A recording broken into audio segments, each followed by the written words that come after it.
Diálogo con un investigador hebreo P. Theodore Ratisbonne. Breve folleto escrito por el padre Theodore Ratisbonne, converso del judaísmo al catolicismo. El padre Ratisbonne nació en 1802 y murió en 1884. El folleto original se titula Answers to a Jewish Inquirer, y fue publicado en 1920 por la Catholic Truth Society, en Londres, Inglaterra. Traducción cubacatólica.wordpress.com. Pregunta: ¿qué es religión? Respuesta: la religión, según el sentido literal de la palabra, es el vínculo sagrado que une al hombre con Dios, su creador. Incluye, por tanto, todas aquellas creencias y deberes por los cuales el hombre debe glorificar y servir a Dios. ¿Qué es la religión verdadera? R. La verdadera religión es la que Dios mismo ha instituido, porque le pertenece a él enseñarnos de qué manera se le debe servir. Ahora, Dios comenzó su revelación de la religión verdadera tan pronto como el mundo fue creado, y lo ha desarrollado sucesivamente en el orden de tiempo que su infinita sabiduría preestableció. Un arquitecto coloca primero los cimientos del edificio que está a punto de construir, luego continúa su trabajo, y al final da los toques finales. Entonces Dios, según la Sagrada Escritura, después de haber hablado con Adán y los patriarcas, confirmó y extendió más tarde estas primeras enseñanzas mediante la ley escrita que le dio a Moisés. ¿Cuál es la verdad principal enseñada por esta religión? Esta religión se basa en la fe en el Mesías, a quien Dios le prometió a Abraham y por medio de quien quiso salvar a la raza humana que había caído bajo el yugo de Satanás. Esta promesa se repitió a menudo a los patriarcas, a Moisés y a los profetas, quienes vivieron todos creyendo en un libertador a quien Dios debería enviar, y en la expectativa de su venida. ¿Por qué el hombre necesita ser salvo? ¿Por qué merecía la condenación de su creador? El primer hombre, en cuya voluntad estaba incluido el destino de toda su posteridad, cometió un pecado de desobediencia contra Dios. A partir de ese momento perdió la inocencia original en la que había sido creado, y así el cielo, su hogar, se cerró contra él. Así también, todos los hijos de Adán nacen manchados por el pecado de su primer padre, todos llevan el peso de esta terrible pérdida. Eso es lo que se entiende por pecado original. Admiten los judíos el dogma del pecado original.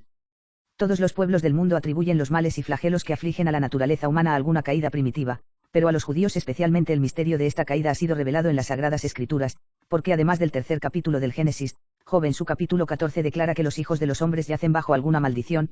¿Quién podrá limpiar al que es concebido de semilla inmunda? No eres tú el único que eres.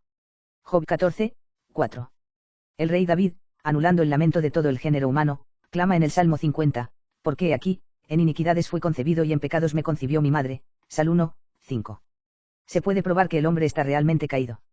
Solo si acepta la enseñanza de la Sagrada Escritura de que el hombre fue creado en un estado de perfección tanto corporal como espiritual. A partir de esto, el estado actual del hombre muestra una caída evidente. Esta degradación de la naturaleza humana se ve en la ignorancia, la debilidad, las malas inclinaciones con las que todos nacemos y en los males de toda clase de los que la raza humana es heredera. Dios abandonó al hombre después de su caída. Dios en su bondad infinita no ha abandonado al hombre. Al contrario, le prometió una restauración misericordiosa. No podrían Adán y Eva volver a ser santos y agradar a Dios por sus propios esfuerzos, si hubieran vuelto al camino de la humilde sumisión.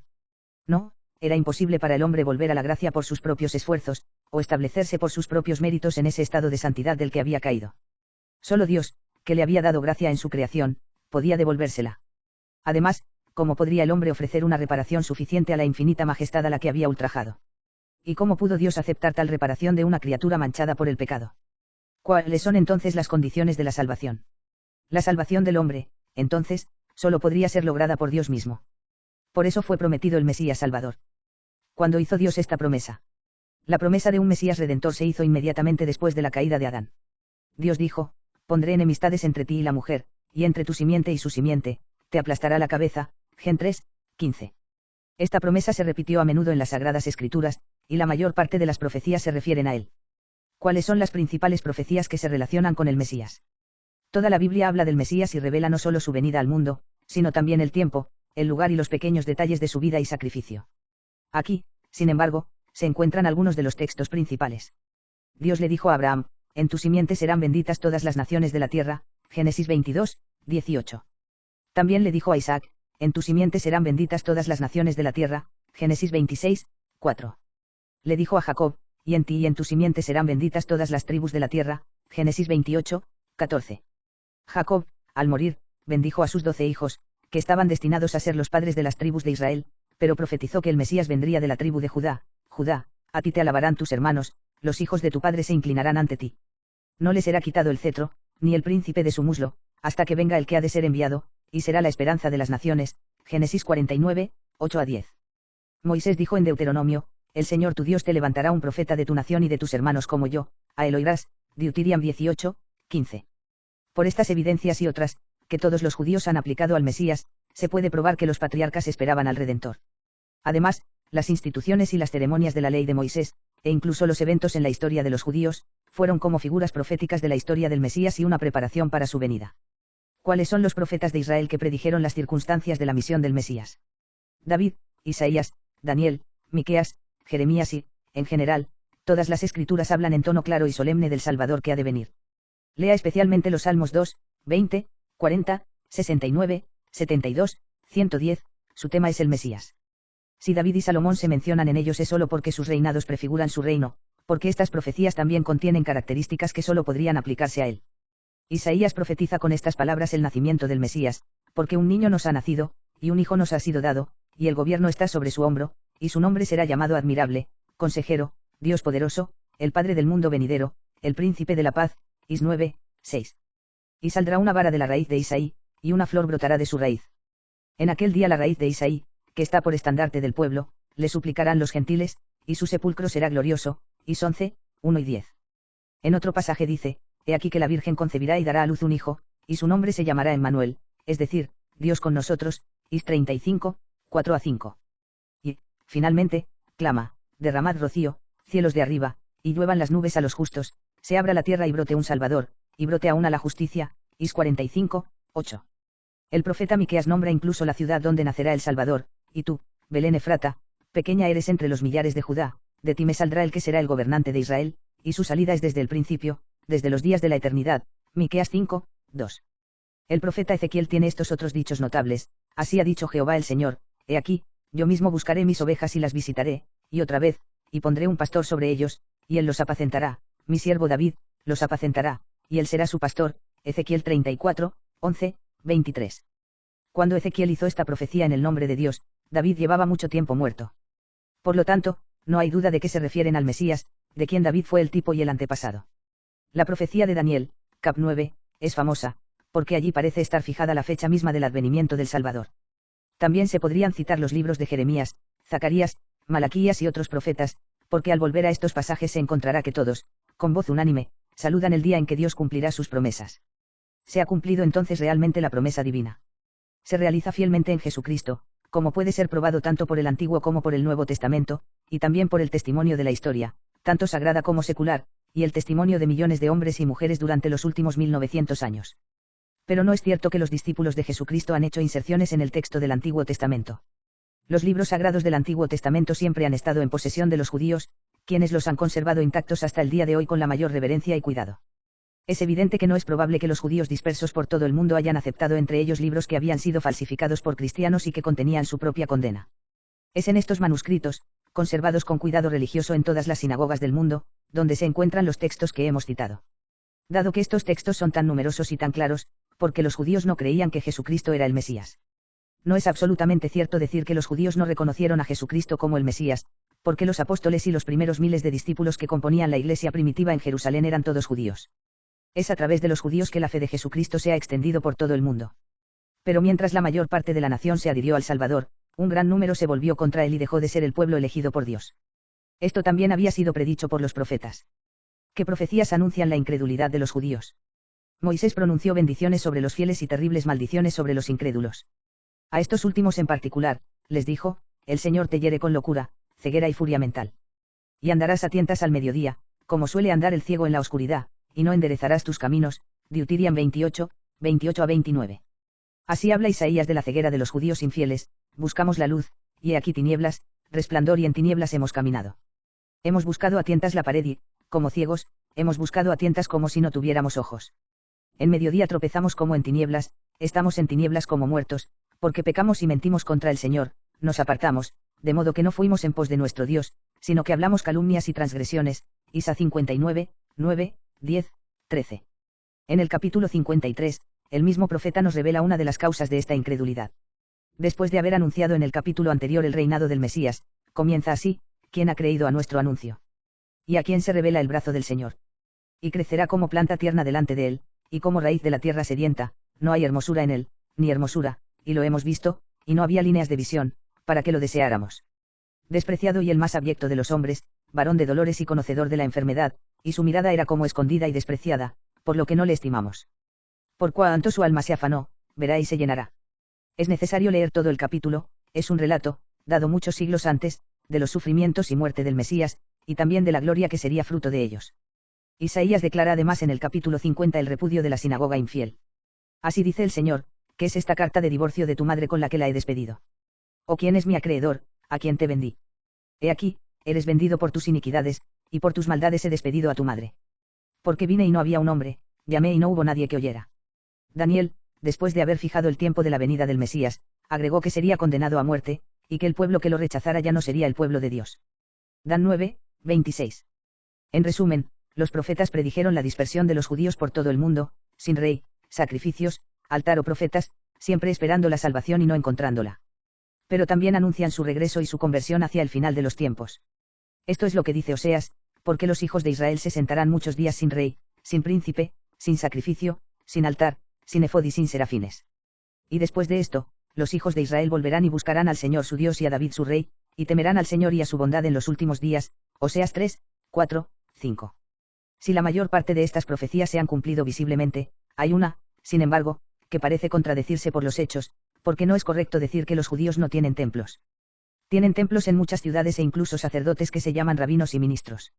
Es cierto que los judíos han construido sinagogas muy magníficas en aquellos países en los que se han esparcido, pero estas sinagogas no tienen nada en común con las instrucciones y las ceremonias de la ley de Moisés.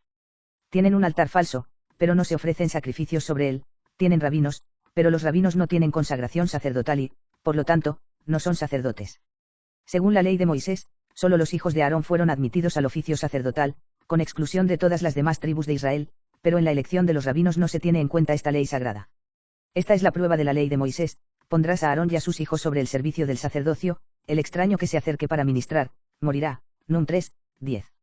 Puede concluir de esto que los rabinos no tienen un título sagrado, y que sería un error que se hicieran pasar por sacerdotes a los ojos de los judíos.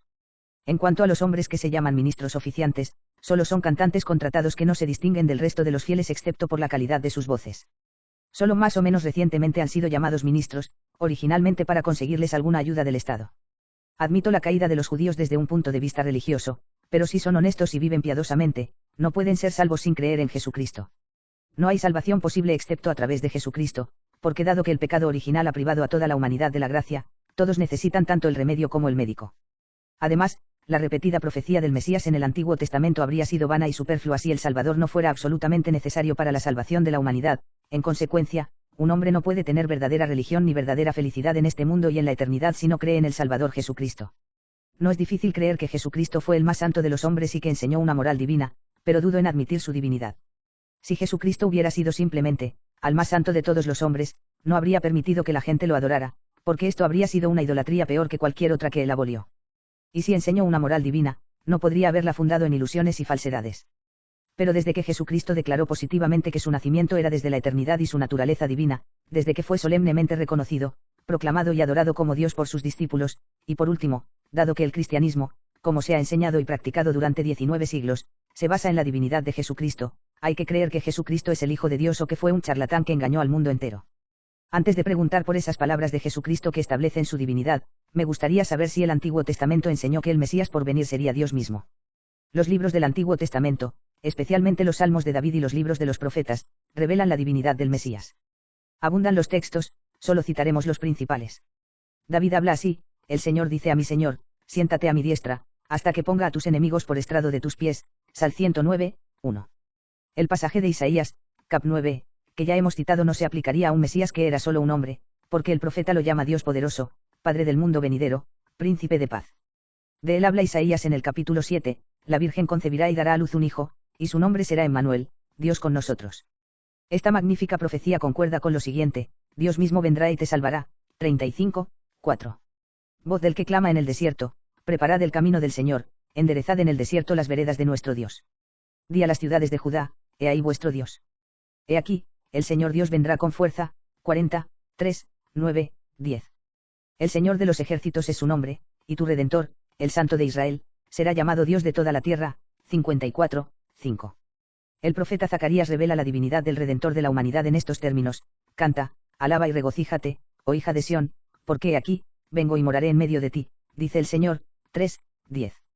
Mencionemos también el testimonio de ese extraño libro de Job en el que Job declara la firme esperanza que tiene de resucitar y ver con sus ojos corporales a su Redentor. Dios hizo al hombre. Sé que mi Redentor vivió y que en el último día me levantaré de la tierra. Y seré vestido de nuevo con mi piel, y en mi carne veré a mi Dios. A quien yo mismo veré, y mis ojos verán, y no otro, esta mi esperanza está en mi seno. 19, 25-27. Todos estos pasajes y muchos otros solo pueden aplicarse al Mesías. ¿Cómo explican los judíos estos textos? Los judíos en general no los leen, y si los leen, no los entienden, o los llevan a sus rabinos, quienes no los entenderán. Pero quienes los han leído y los han estudiado honestamente no han podido malinterpretar la claridad de su significado y los han aplicado al Mesías. Creían aquellos judíos que esperaban al Mesías antes de la venida de Jesucristo que él sería el Hijo de Dios. Este misterio no pudo haber sido proclamado en voz alta o conocido abiertamente por todos hasta la venida de Jesucristo. Sin embargo, incluso antes de ese tiempo, aquellos que entre los judíos fueron iluminados por el Espíritu Santo, o bien versados en las Sagradas Escrituras, tenían un conocimiento más claro de ello. Uno ve esto al leer aquellos libros que contienen las tradiciones antiguas. He leído el Evangelio varias veces y lo que encuentro oscuro es esto: por un lado, usted prueba que los textos del Antiguo Testamento y las tradiciones de la sinagoga enseñan que el Redentor sería Dios mismo; por otra parte, Jesucristo, que se manifiesta como Redentor, afecta siempre al título de Hijo del Hombre. ¿Cómo concilias estos títulos contradictorios? El Redentor, Jesucristo, es verdaderamente hombre, hijo de Abraham y de David, como predijeron las Sagradas Escrituras, y nacido de María, la Virgen Inmaculada de Israel. Pero ¿cómo explicaremos más adelante, él es Dios hombre, o más bien él es Dios hecho hombre, Emmanuel? Veo que Jesús en todas partes se llama a sí mismo Hijo del Hombre, pero no veo que él haya aceptado el nombre de Dios en ninguna parte. Si lee el Nuevo Testamento con atención, descubrirá dos cosas. Por un lado, Jesucristo insistió en el título de Hijo del Hombre, para vincularse a la profecía de Daniel, cap 7, y por el otro, manifiestamente se declaró divino. En cuanto a los pasajes relativos a la divinidad de Jesucristo, son tan numerosos que habría que copiar casi la totalidad de los evangelios para poder citarlos. Aquí, sin embargo, están algunos de ellos. Jesús acababa de calmar la tormenta en el lago, y los que estaban en la barca se acercaron y lo adoraron, diciendo: en verdad eres Hijo de Dios. Mateo 14, 33. En el capítulo 16, el mismo evangelista relata la sorprendente profesión de fe que hizo Simón Pedro en presencia de Jesucristo. El Mesías preguntó a sus discípulos: ¿quién dicen los hombres que es el Hijo del Hombre? Y ellos respondieron que generalmente se le consideraba como uno de los antiguos profetas que había resucitado de entre los muertos. Entonces Jesús, dirigiéndose a sus apóstoles, les preguntó: ¿pero quién decís que soy? Simón Pedro respondió y dijo: tú eres el Cristo, el Hijo del Dios viviente. Entonces Jesús, lejos de reprender a San Pedro, respondió: bienaventurado eres, Simón, hijo de Jonás, porque no te lo reveló carne ni sangre, sino mi Padre que está en los cielos. En la transfiguración, cuando se transfiguró ante ellos y su rostro brilló como el sol, y sus vestidos se volvieron blancos como la nieve, salió una voz de la nube que decía: este es mi Hijo amado, en quien tengo complacencia. Mateo 17, 2, 5.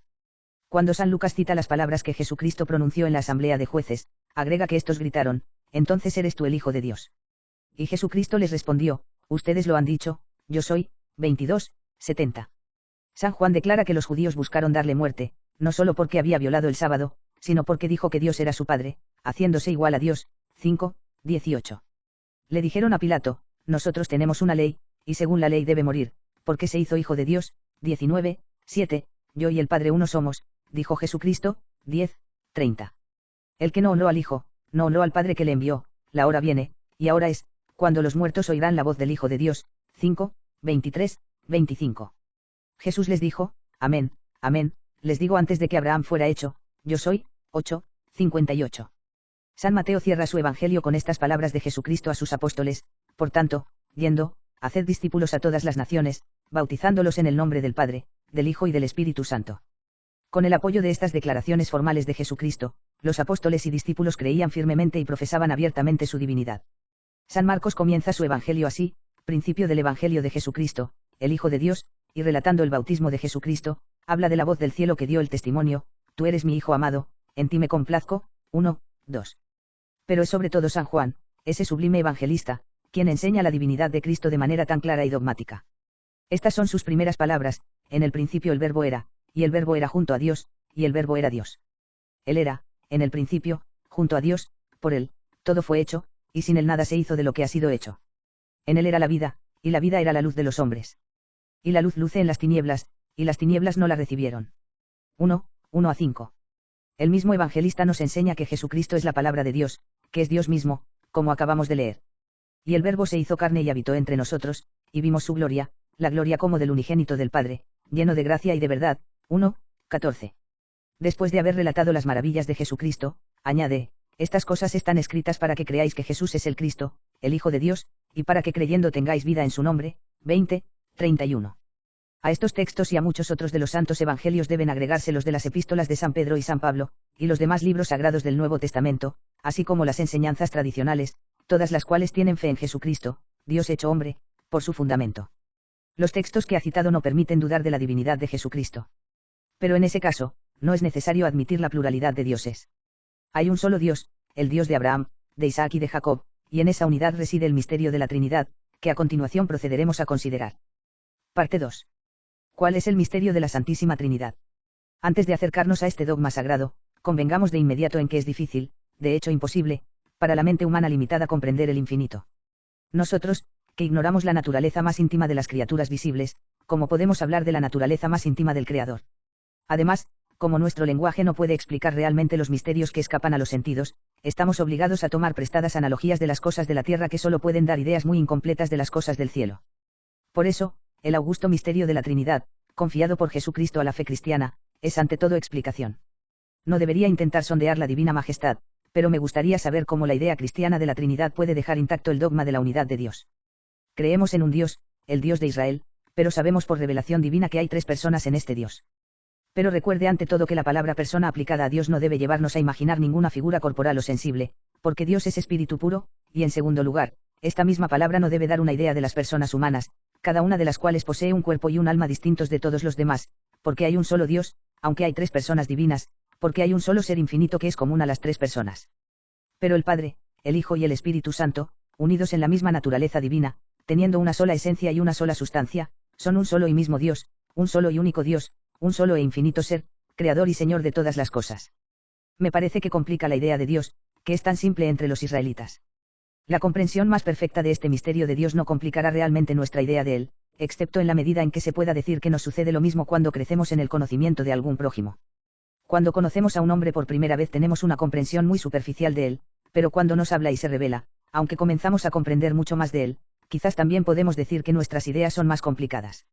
Es así como el dogma de la unidad de Dios se complica e ilumina con la idea de la Trinidad.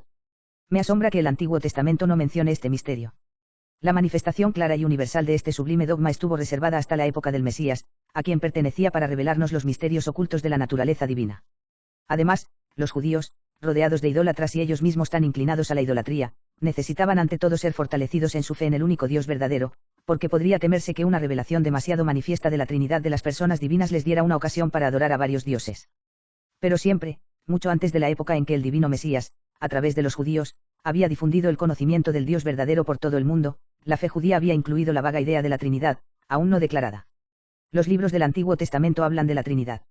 Los libros sagrados del Antiguo Testamento no formulan expresamente el misterio de la Santísima Trinidad, pero hablan en muchos lugares del Padre, del Hijo y del Espíritu Santo, y en varios textos ellos, a quienes ya ha sido revelado, vislumbran la Trinidad de las divinas personas. Este misterio ciertamente ha sido descubierto por los patriarcas y profetas. Leemos, por ejemplo, en el Salmo 2, el Señor me ha dicho, mi hijo eres tú, hoy te he engendrado. Pídeme, y te daré los gentiles por heredad, y los confines de la tierra por posesión tuya, y en el Salmo 109, dijo el Señor a mi Señor, siéntate a mi diestra, desde el vientre antes de la estrella del día te engendré. Estos textos ciertamente no podrían aplicarse a David. Da, oh Dios, dice el salmista, al hijo del rey tu justicia. ¿Quién es el hijo de este rey? El mismo Salmo lo designa manifiestamente, continuará por todas las generaciones. Todos los reyes de la tierra le adorarán, todas las naciones le servirán. Sal 71, 1, 5, 11. El salmista también llama al Hijo la palabra de Dios, envió su palabra y lo sanó. Sal 106, 20. Salomón en el libro de Proverbios dice, ¿cuál es su nombre, y cuál es el nombre de su hijo, si lo sabes? Se pueden citar otros textos. Los dados hablan del Padre y del Hijo. En cuanto al Espíritu Santo, fue él quien inspiró a los profetas, y desde las primeras palabras de la Biblia lo encontramos especialmente mencionado, y el Espíritu de Dios se movía sobre las aguas. GN 1, 2. Su Espíritu ha adornado los cielos, dice el libro de Job, 26, 13. Enviarás tu Espíritu, y serán creados, y renovarás la faz de la tierra. Sal 103, 30. En aquellos días, dice el Señor por boca del profeta Joel, derramaré mi espíritu sobre toda carne, Joel 2, 28. No es necesario multiplicar textos, los que acabo de citar son suficientes para probar que los nombres del Padre, del Hijo y del Espíritu Santo se mencionan muchas veces en el Antiguo Testamento. Estos títulos diferentes evidentemente se aplican al mismo Dios y, sin embargo, implican una distinción entre el Padre, el Hijo y el Espíritu Santo. Notarás que hay tres palabras que se usan en las Sagradas Escrituras para expresar el nombre de Dios, y estas tres palabras coinciden exactamente con el significado de las tres personas divinas. También notará que el nombre inefable de Dios casi siempre se pronuncia tres veces en las Sagradas Escrituras. Así, Dios le dijo a Moisés de sí mismo: yo soy el Dios de Abraham, el Dios de Isaac, el Dios de Jacob. Los judíos de hoy también le dirigen una triple invocación. Santo, santo, santo es el Señor Dios de los ejércitos. Y, lo que es aún más significativo, el dogma de la unidad de Dios, como lo pronunció Moisés, implica en sí mismo el misterio de la Trinidad. Escucha, Israel, el Señor nuestro Dios, el Señor uno es. Este texto emplea tres expresiones para revelarnos un Dios. Pero fíjense sobre todo dos dichos misteriosos de Dios, uno en el momento de la creación del hombre y el otro después de la caída, que pueden explicarse fácilmente por el misterio de una distinción en la unidad divina. En el momento de la creación del hombre, Dios tuvo de alguna manera un consejo consigo mismo, y dijo: hagamos al hombre a nuestra imagen y semejanza, y cuando el hombre hubo pecado, dijo, como burlándose: he aquí Adán se ha convertido en uno de nosotros. De lo cual podemos concluir que quizás los patriarcas, los profetas y otras personas santas de la ley antigua pudieron vislumbrar este misterio, y, curiosamente, esto está probado por las tradiciones judías, como puede verse en las eruditas investigaciones de los rabinos convertidos. El libro llamado Zohar, que es, según la Biblia, uno de los libros más preciosos de la antigüedad judía, constantemente llama a la unidad de Dios, un gran misterio, y en general, a los doctores de la sinagoga que vivieron antes del adviento de los Mesías hablan de la Trinidad en la unidad divina como una verdad conocida desde los tiempos más remotos. Así lo atestiguó San Epifanio, 315 a 403, entre otros, quien, siendo él mismo de raza judía, entendía perfectamente las tradiciones de su nación. Aquí hay un pasaje, del griego, de este célebre escritor: los doctores más eminentes entre los eruditos de Israel enseñaron en todo momento la Trinidad en unidad de la esencia divina con firme convicción. Si tuvieras tiempo para consultar los libros sagrados y las tradiciones registradas en los comentarios de los antiguos rabinos, te convencerías de que la teología de la Iglesia católica en ningún punto contradice la teología hebrea. La verdad se revela gradualmente como el sol, pero siempre es el mismo, siempre intacto e inamovible. La palabra del Señor permanece para siempre. Dijiste que el misterio de la Trinidad es incomprensible. Sí, te puede sorprender esto. Repito que nuestro intelecto débil y limitado no puede comprender la infinita majestad de Dios. Impotente para explicar incluso las cosas visibles y creadas, ¿cómo puede explicar aquello que es invisible, increado, infinito? Permíteme decirles que de alguna manera la idea de la Trinidad comienza a surgir en mi mente. Puedo distinguir el número 3 en muchas unidades. Así, en la materia, distingo entre largo, ancho y alto, en todos los desarrollos naturales la raíz, el tallo y la corona. En la familia hay padre, madre e hijo. Esta ley se encuentra también en la ciencia y el arte. La lógica se desarrolla en tres términos: la gramática resume la proposición en el sujeto, el verbo y el predicado; la música requiere tres notas para componer una armonía perfecta; la arquitectura misma forma un orden perfecto de tres partes principales: la base, la columna y el entablamento. Siempre he admirado esta ley universal sin poder explicármelo, pero empiezo a sospechar que es un reflejo de Dios en toda la creación. Estas comparaciones son interesantes, hay algo de verdad en ellos, pero no podemos usarlos para demostrar el dogma insondable de la Divina Trinidad. Este dogma presenta para nuestro culto un solo Dios en la Trinidad, y la Trinidad en unidad, sin confundir a las personas y sin distinción de sustancia. Me gustaría conocer los términos en los que se enseña este misterio en el Nuevo Testamento. Preste atención. Recopilaremos los textos que revelan explícitamente la Trinidad. Comencemos por la misión solemne que Jesucristo encomendó a sus apóstoles, en el momento en que iba a dejar el mundo: toda potestad me es dada en el cielo y en la tierra. Por tanto, vayan, enseñen a todas las naciones, bautizándolos en el nombre del Padre y del Hijo y del Espíritu Santo. Mateo 28, 19. San Pablo, al comienzo de su epístola a los Hebreos, dice que el Hijo de Dios, por quien Dios hizo el mundo, es el resplandor de su gloria y la figura de su sustancia, y que sostiene todas las cosas por el palabra de su poder. Las tres personas distintas en Dios también están indicadas en el texto del mismo apóstol a los Corintios: la gracia de nuestro Señor Jesucristo, y la caridad de Dios, y la comunicación del Espíritu Santo sean con todos vosotros. 1 Corintios 13, 13. Una infinidad de otros pasajes del Nuevo Testamento hablan de la divinidad del Hijo y del Espíritu Santo. Ya hemos citado un buen número relativo al Hijo de Dios, aquí hay algunos otros. El apóstol San Pablo en su epístola a los Colosenses, 2, 9, dice de Jesucristo: en él habitaba corporalmente toda la plenitud de la deidad. El mismo apóstol, en su epístola a los Romanos, hablando de los judíos, dice que de ellos ha venido, según la carne, Jesucristo, que es sobre todas las cosas, Dios bendito para siempre. Rom 9, 5. Nuevamente, citemos esa exclamación de Santo Tomás, en el momento en que contemplaba las llagas del Salvador resucitado. Señor mío y Dios mío. Jesús respondió, ¿por qué me has visto, Tomás, has creído? San Juan 20, 28-29. Las Sagradas Escrituras afirman la divinidad del Espíritu Santo al igual que la del Hijo. San Pablo dice a los Corintios, ¿no sabéis que sois templos de Dios, y que el Espíritu de Dios moraba en vosotros? 1 Cor 3, 16. Y que no dudemos en creer que este Espíritu de Dios es el Espíritu Santo mismo, dice aún más positivamente en el capítulo 6, ¿no sabéis que vuestros miembros son el templo del Espíritu Santo que está en vosotros? Y agrega, glorifica y lleva a Dios en tu cuerpo, 1 Cor 6, 19-20. Se informa en los Hechos de los Apóstoles que Ananías, habiendo sido culpable de mentir, San Pedro le dijo, Ananías, ¿por qué ha tentado Satanás tu corazón para que mientas al Espíritu Santo? No has mentido a los hombres, sino a Dios. Hechos 5, 3-4. En el Evangelio de San Marcos leemos esta frase, que nos da una idea de la divina majestad del Espíritu Santo: todos los pecados serán perdonados a los hijos de los hombres, pero el que blasfeme contra el Espíritu Santo nunca tendrá perdón. Marcos 3, 28-29. Por tanto, por un lado, hay un solo Dios, y por otro, vemos que el Hijo es Dios, y que el Espíritu Santo es Dios igualmente con el Padre. ¿Qué conclusión sacamos de eso? Que hay en Dios Padre, Hijo y Espíritu Santo, un solo Dios, creador del cielo y de la tierra. Esta conclusión me parece evidente, y no tengo ninguna dificultad en admitir que, si hay un misterio explicable en la base de cada existencia, debería ser aún más razonable que exista en las profundidades de la divinidad. Pero, dado que la Trinidad domina todos los demás misterios del cristianismo, me gustaría ser más iluminado sobre este dogma. Es de suma importancia no solo comprender sino reconocer y creer con firmeza las verdades que se relacionan con la Trinidad, pues el más mínimo error en este asunto conlleva las más graves consecuencias. Por eso siempre hay que hablar de la Trinidad con respeto y en los términos sancionados por los teólogos. Hay un solo Dios, porque hay una sola sustancia divina común a las tres personas. El Hijo, por tanto, no es otro Dios que el Padre, ni el Espíritu Santo es otro Dios que el Padre y el Hijo. Las tres personas divinas son todas iguales, en consecuencia, los tres son eterna e infinitamente perfectos, tienen la misma sabiduría única, el mismo poder único, la misma bondad infinita única.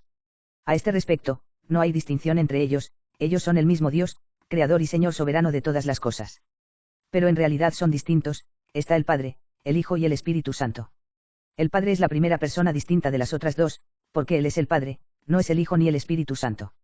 El Hijo es la segunda persona distinta, Él es el Hijo, es distinto del Padre y del Espíritu Santo. Finalmente, el Espíritu Santo es la tercera persona distinta del Padre y del Hijo. Pero al distinguir estos tres términos, como Padre, Hijo, Espíritu Santo, debemos tener cuidado, por supuesto, de cualquier división de la deidad. Recuerda que siempre hay una sola naturaleza divina, una sola sustancia, una sola divinidad que es indivisible y que es total y la misma en cada persona. Dios se ha conocido y contemplado a sí mismo desde toda la eternidad. La expresión interior del conocimiento que Dios tiene de sí mismo, el verbo eterno por el que se dice que es un verbo sustancial, una persona divina, a quien el Padre que lo engendró comunica su naturaleza, es decir, su divinidad plena, es su Hijo, su otro yo, Dios de Dios, luz de luz. Pero hay un amor recíproco y eterno entre el Padre y el Hijo, entre el Padre y aquel que es su imagen viva, perfecta y sustancial. Este amor mutuo, este vínculo divino que los une, es la tercera divina persona que procede de los otros dos, igual a ellos en todas las cosas, y eternamente Dios, Él es el Espíritu Santo. Si entiendo muy poco de estas fórmulas teológicas, al menos puedo percibir su significado. Concibo la idea de Dios como la del Sol, su imagen brillante es el mundo visible. El Sol es una unidad radiante, pero se puede distinguir en él su fuente, resplandor y calor. Esta analogía es bastante correcta, tan precisa como puede ser una comparación entre una criatura y su creador, y los teólogos admiten este tipo de comparaciones para darnos, hasta cierto punto al menos, la idea de una Trinidad en unidad. El gran San Agustín se deleitaba en explicar estas analogías en sus diferentes obras, de buena gana reconoció un símbolo del misterio de la Trinidad en el alma humana. Hay en él, dice, existencia, conciencia y voluntad, tres poderes distintos en un alma. Bossuet desarrolla esta comparación, dice en Discurso de la Historia Universal. El pensamiento que sentimos nacer en nosotros como germen de nuestro espíritu, como hijo de nuestra inteligencia, nos da una idea del Hijo de Dios, eternamente concebido en la inteligencia del Padre Celestial. Por eso este Hijo de Dios toma el título de Verbo, para que entendamos que Él nace en el seno del Padre, no como nace el cuerpo, sino como esa voz interior nace en nuestra alma, que sentimos allí cuando contemplamos la verdad. Pero la fecundidad de nuestro espíritu no se detiene en esta voz interior, en este pensamiento del intelecto, en esta imagen de verdad que se encuentra en nosotros. Amamos esta voz interior y el espíritu con que nace, y al amarla sentimos en nosotros algo que no es menos precioso que nuestro espíritu y nuestro pensamiento, que es fruto de ambos, que los une, que une a ellos y hace con ellos una sola vida. Por tanto, en la medida en que se pueda encontrar alguna conexión entre Dios y el hombre, así, digo, el amor eterno se produce en Dios, procedente del Padre que piensa, y del Hijo que es su pensamiento, para hacer con él y con su pensamiento, una naturaleza igualmente feliz y perfecta. He aquí otro pensamiento que puede parecerles aún más llamativo, aunque lo admito, no es una demostración rígida, porque la razón humana no puede probar absolutamente aquellas verdades que trascienden la razón, y que solo podemos comprender a través de la revelación de Dios. Esta demostración surge de esa hermosa definición de Dios que leemos en las epístolas del apóstol San Juan: Dios es amor.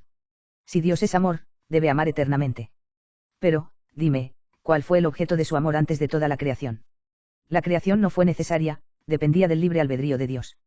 Pero el amor divino es necesario, es inherente a la naturaleza misma de Dios. Entonces, si Dios solo pudiera gastar su amor en sí mismo, no se debe distinguir entre Dios amando y Dios amado. Pero entre aquel que ama y aquel que es amado, hay una conexión vital, un vínculo que los une, un fluir de amor que procede del uno al otro, y así nos vemos llevados a concebir, en la medida de lo posible, la existencia de ese amor sustancial, que hace de Dios amar y Dios amado uno solo. Esta explicación fue dada por el célebre Hugo de San Víctor, pero necesita un desarrollo más completo para que sea realmente claro. Me sorprende el misterio que encierra la palabra amor y esa hermosa analogía que ha extraído del alma humana. Ahora tengo alguna idea de la Trinidad de personas en la unidad de la sustancia divina. Además, me doy cuenta de que cuando Dios nos revela una verdad estamos firmemente obligados a creerla, aunque sea incomprensible. Gracias a Dios, ya no supone que los cristianos adoran a 3 dioses, como creen los judíos. Esta suposición absurda desaparece ante la enseñanza más elemental de la doctrina cristiana. De ahora en adelante comprenderás mejor la naturaleza divina del Mesías y la obra de la redención de la humanidad.